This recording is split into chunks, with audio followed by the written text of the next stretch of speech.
On October of 2020, Aiden Zabermore was released on bonds. He came to my home and he killed my grandson in this very spot. He came here and intentionally to shoot my grandson.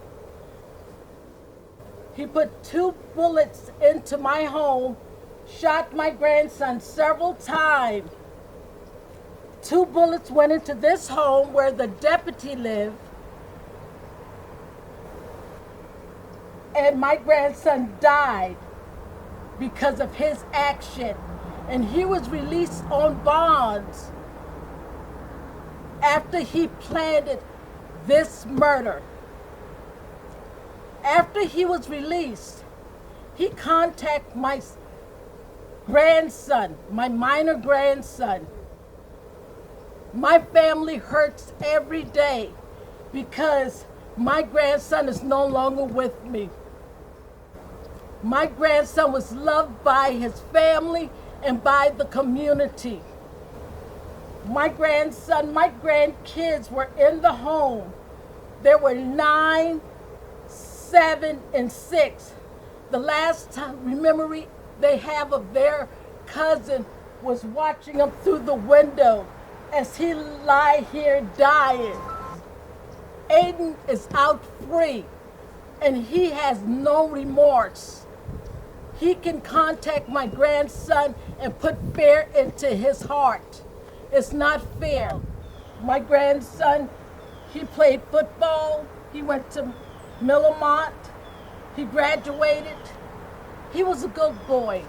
He was good to everyone that know him. Well, what are we asking? We are asking the community also, not just the NAACP community. We asking the whole community, black, whites, everyone, to actually write letters to the judge, to the solicitor, and those that, anyone that affect this case, to let them know that this community is not safe with a killer outside. The black young man that killed the Wall family, he is still in jail. So which law we trying to enforce here? You know, you can't have a community, a black community, with a white young man running around in it, shooting people at will, because that was at will, premeditated, planned, baited out of his house. And not only that, you have a policeman in the back, shot into that home. What about that situation? You know, there's a lot more that's going on here than what's being reported and what's being advocated. It tells me that when it comes down to be effective for black people, it changes. If that was a white cop with a black young man doing the killing, believe me, that would have been also attempted murder. That would have been the charge. So we haven't seen that yet. We can't minimize the situation, okay? The man that killed the 2 ladies in the church in Conway did not and should not receive bail. The man that killed the praying family in Charleston should not and did not receive bail. The man that killed the children trying to get an education did not and should not receive bail.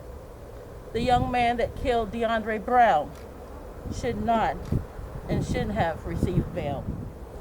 I guess the word is thug. The thug that came here to kill Deondre Brown. After he shot Deondre, he pursued him as Deondre ran to warn his family members to get them to safety. He did not fall behind after the first shot. He pursued him, shooting into houses. And his word prior to this event, this evil event, was that I'm going to kill Deondre, I'm going to kill his grandmother and whoever's in the house, and I don't care if I die. So with saying that, if he didn't care if he died then, he shouldn't care to be free now. His mother said in the grocery store, Aiden's mother said in the grocery store, I am so glad and happy he's home for the holiday. Well, my sister will never have him, Deondre, home for the holiday. His mother would never have him home for the holiday. Our life is void because we will never have him home for another holiday. Because the scale of justice is not balanced. That scale should be balanced for all Americans. But it's tilted. It is tilted. And here we see a family suffering because of the scales of justice being unbalanced. You said that the suspect contacted your other grandchild after. Do you know what was said, what he told him? Or? What he did is he contacted him on Snapchat. It's a friend request. A friend request. And then he took it down. And then he sent out another friend request, and then he took it down. It was as though he was taunting him to say, hey, I'm out. He did this the second day he was out, that he wanted to just show the family, hey, I'm out now. Letting them know that he was out. He was taunting the family. That's exactly what he did. And that was showing me that this guy has a mental issue, that he has problem. He shouldn't be out. That terrified my 15-year-old grandson.